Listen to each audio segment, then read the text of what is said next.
the Röntgen rays. I am shamefully ignorant of all branches of natural science, have no notion of chemistry or physics, and am quite incapable of explaining the simplest of natural phenomena. But, von Bülow continued, in compensation, I possess some historical knowledge and perhaps certain qualities useful in politics, especially in diplomacy. The Kaiser beamed. Von Bülow had praised him.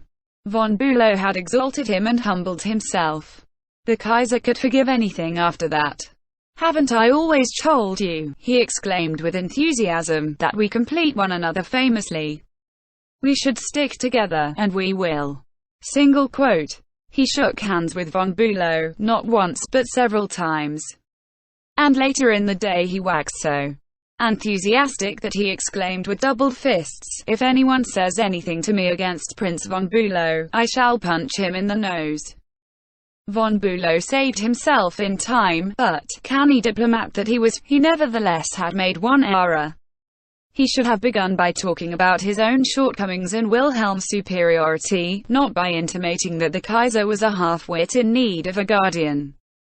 If a few sentences humbling oneself and praising the other party can turn a haughty, insulted Kaiser into a staunch friend, imagine what humility and praise can do for you and me in our daily contacts. Rightfully used, they will work veritable miracles in human relations. Admitting one's own mistakes, even when one hasn't corrected them, can help convince somebody to change his behavior. This was illustrated more recently by Clarence Zerhusen of Timonium, Maryland, when he discovered his 15-year-old son was experimenting with cigarettes. Naturally, I didn't want David to smoke, Mr. Zerhusen told us, but his mother and I smoked cigarettes. We were giving him a bad example all the time. I explained to Dave how I started smoking at about his age and how the nicotine had gotten the best of me and now it was nearly impossible for me to stop. I reminded him how irritating my cough was and how he had been after me to give up cigarettes not many years before. I didn't exhort him to stop or make threats or warn him about their dangers. All I did was point out how I was hooked on cigarettes and what it had meant to me. He thought about it for a while and decided he wouldn't smoke until he had graduated from high school. As the years went by, David never did start smoking and has no intention of ever doing so. As a result of that conversation, I made the decision to stop smoking cigarettes myself, and with the support of my family, I have succeeded. A good leader follows this principle. Principle 3. Talk about your own mistakes before criticizing the other person. I once had the pleasure of dining with Miss Ida Tarbell, the Dean of American Biographers. When I told her I was writing this book, we began discussing this all-important subject of getting along with people, and she told me that while she was writing her biography of Owen D. Young, she interviewed a man who had sat for 3 years in the same office with Mr.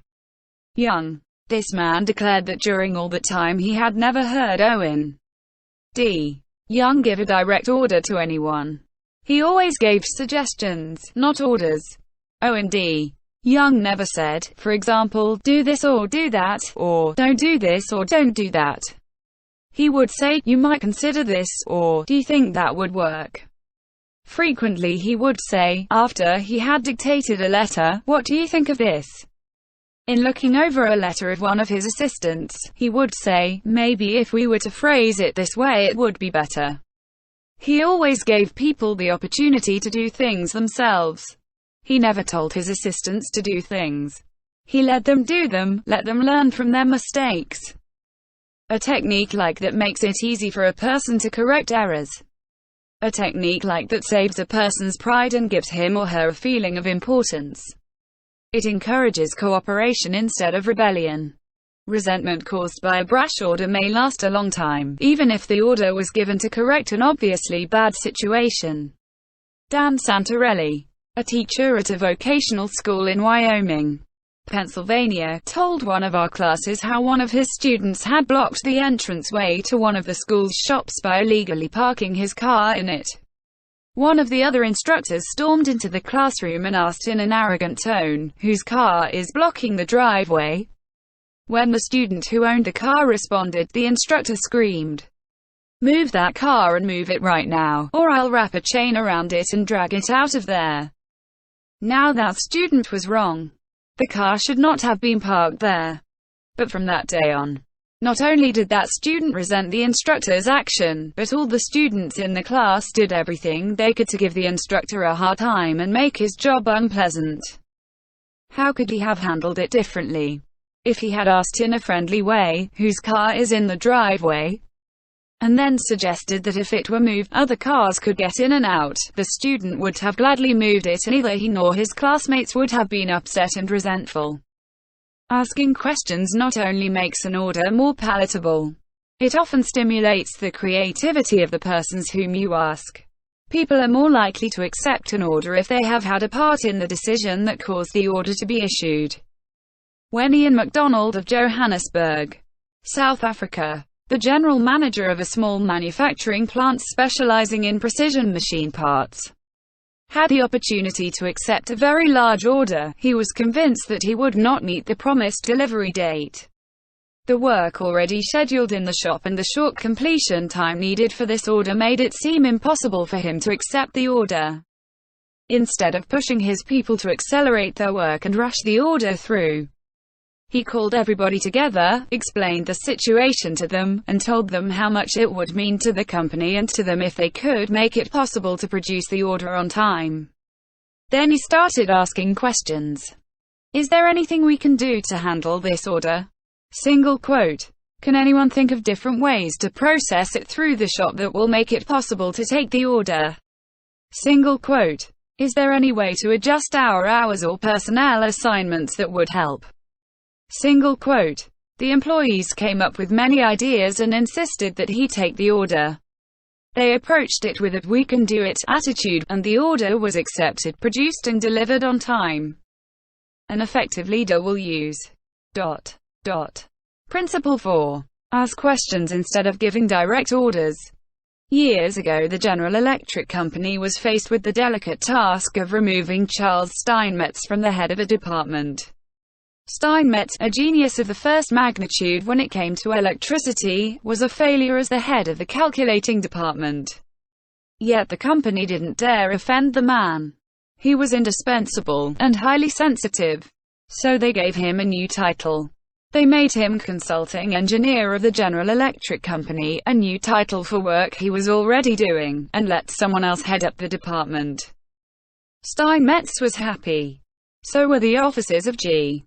They had gently maneuvered their most temperamental star, and they had done it without a storm, by letting him save face. Letting one save face. How important, how vitally important that is.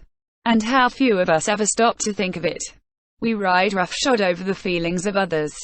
Getting our own way, finding fault, issuing threats, criticizing a child or an employee in front of others, without even considering the hurt to the other person's pride. Whereas a few minutes thought, a considerate word or two, a genuine understanding of the other person's attitude, would go so far toward alleviating the sting. Let's remember that the next time we are faced with the distasteful necessity of discharging or reprimanding an employee. Firing employees is not much fun. Getting fired is even less fun. Opening parenthesis. I'm quoting now from a letter written me by Marsha A. Granger, a certified public accountant. Closing parenthesis. Our business is mostly seasonal. Therefore we have to let a lot of people go after the income tax rush is over. It's a byword in our profession that no one enjoys wielding the axe. Consequently, the custom has developed of getting it over as soon as possible, and usually in the following way. Sit down, Mr. Smith. The season's over, and we don't seem to see any more assignments for you. Of course, you understood you were only employed for the busy season anyhow, etc. etc. Quote. The effect on these people is one of disappointment and a feeling of being let down. Most of them are in the accounting field for life, and they retain no particular love for the firm that drops them so casually. I recently decided to let our seasonal personnel go with a little more tact and consideration.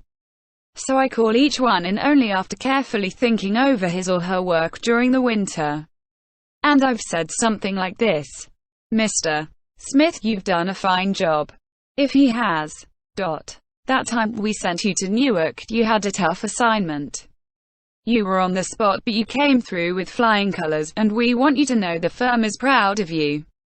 You've got the stuff, you're going a long way, wherever you're working. This firm believes in you, and is rooting for you, and we don't want you to forget it. Quote. Effect. The people go away feeling a lot better about being fired. They don't feel let down.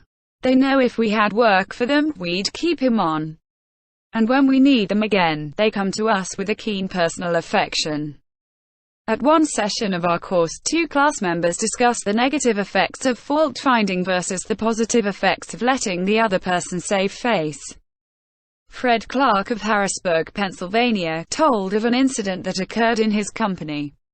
At one of our production meetings, a vice president was asking very pointed questions of one of our production supervisors regarding a production process. His tone of voice was aggressive and aimed at pointing out faulty performance on the part of the supervisor. Not wanting to be embarrassed in front of his peers, the supervisor was evasive in his responses. This caused the vice president to lose his temper, berate the supervisor and accuse him of lying. Any working relationship that might have existed prior to this encounter was destroyed in a few brief moments. This supervisor, who was basically a good worker, was useless to our company from that time on. A few months later he left our firm and went to work for a competitor, where I understand he is doing a fine job. Another class member, Anna Mazzone, related how a similar incident had occurred at her job, but what a difference in approach and results. Mazzone, a marketing specialist for a food packer, was given her first major assignment, the test marketing of a new product. She told the class, "When the results of the test came in, I was devastated. I had made a serious error in my planning, and the entire test had to be done all over again. To make this worse, I had no time to discuss it with my boss before the meeting in which I was to make my report on the project. When I was called on to give the report, I was shaking with fright. I had all I could do to keep from breaking down.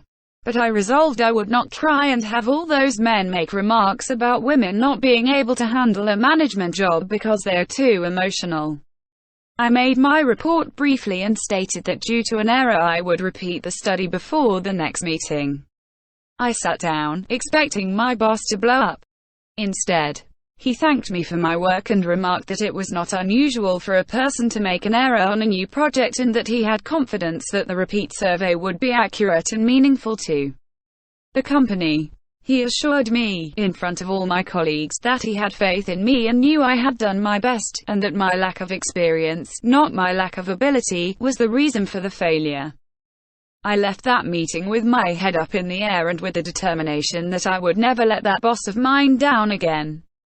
Even if we are right and the other person is definitely wrong, we only destroy ego by causing someone to lose face." The legendary French aviation pioneer and author Antoine de Saint-Exupéry wrote, "I have no right to say or do anything that diminishes a man in his own eyes.